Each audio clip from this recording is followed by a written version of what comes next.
If you want to learn how to master sexual energy, once a teacher, a male teacher said that to me, he's like, ain't got nothing to do with,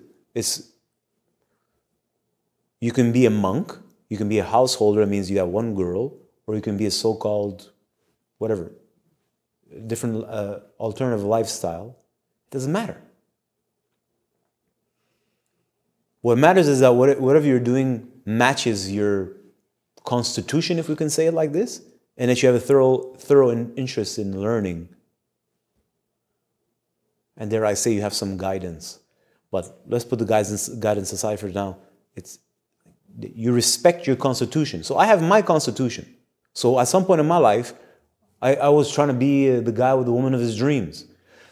I'm telling you, that's what I thought a man was supposed to be, and I thought that's who I was supposed to be. So when I met that girl, I thought, this is it. I'm telling you, she looked at me. Well, we spent some time, we had a long-distance relationship. I went to see her a bunch of times in Sweden. I spoke about her. Then we went and traveled together, and as we got to know each other, she looked at me and she says, she was very upset at me.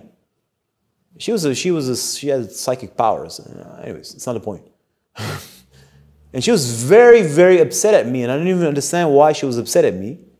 And she didn't totally understand why she was upset at me. I understood years later.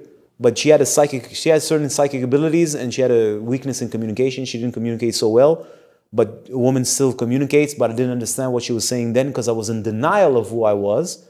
But she was trying to point to that, and then she had her issues that made it just more, gushy. But what she was trying to point at, and she was very upset at me. She's like, "This is not who you are."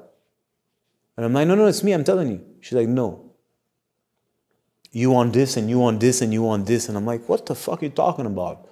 And it didn't come out right from her mouth. It was filled with envy and jealousy and insecurity. It doesn't matter. Underneath, because it took me years to process what she was saying. Genuinely, I'm like, oh no, you knew from the start. Because she could feel me. Although I was totally believing my own persona at the time. I was like, dude, a monk lifestyle, and I was coming out of monkhood, and I was looking for the quote-unquote woman of my dreams, my partner, all this stuff, right? Here, right? And we met each other. It was a perfect time. Everything was perfectly aligned at that moment for whatever purpose it was. And I really put my heart and soul into it because I wanted it to work, because I believed in this shit. And as our relationship grew, she's like starting to like poke at me because she started to know me. I didn't know myself at all because I really believed in my character. I really, really, really believed in my character. And she was like hinting, it's like, nah, something else is there. And I didn't want nothing to do with that. I didn't want to deal with who the fuck I was. First of all, I didn't understand it. Second of all, it's so fucking deep.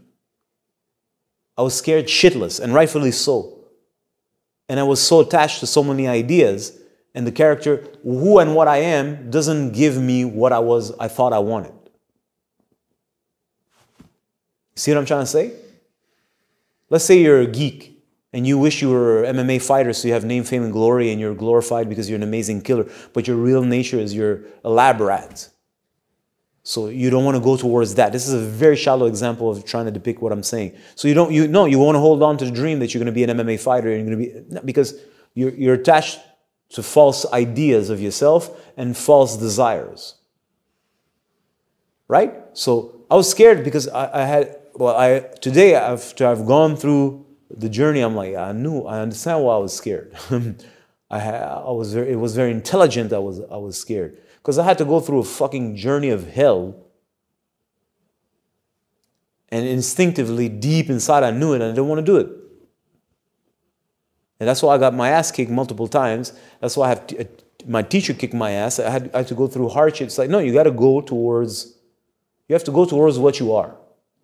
So anyways, what I was saying is like, well, there's different kind of men.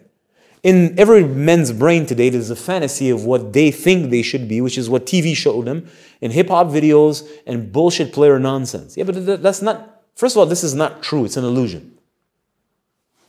Second of all, you don't even know what I'm saying when I say that there's different kinds of men. You don't even understand that because all you have is an idea in your mind of what it is that you want or think you should have. Then I had to discover it. As I started to discover myself, and so you reach a certain place of knowing yourself, then you express that, and then you try to find a balance there, equilibrium, and you have a certain kind of lifestyle. It's like, this is not working. Why? Because I can't thrive in such a place. Me. Yeah, but the next person can thrive very well because that's their design. Me. Because whatever I have to learn, or whatever I have to know, this kind of environment doesn't allow that for me.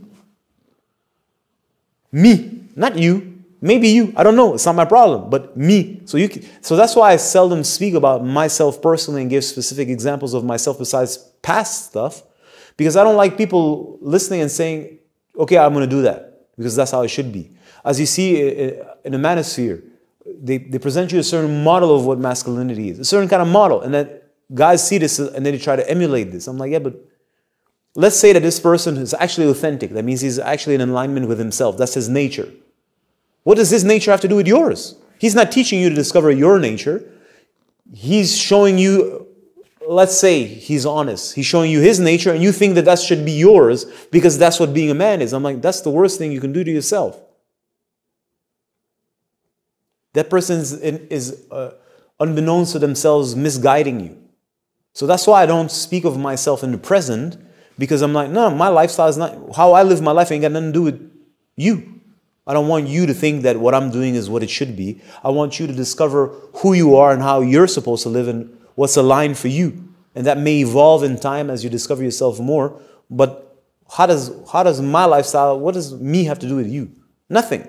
But we can share one thing in common. In my case, it's like I have an interest.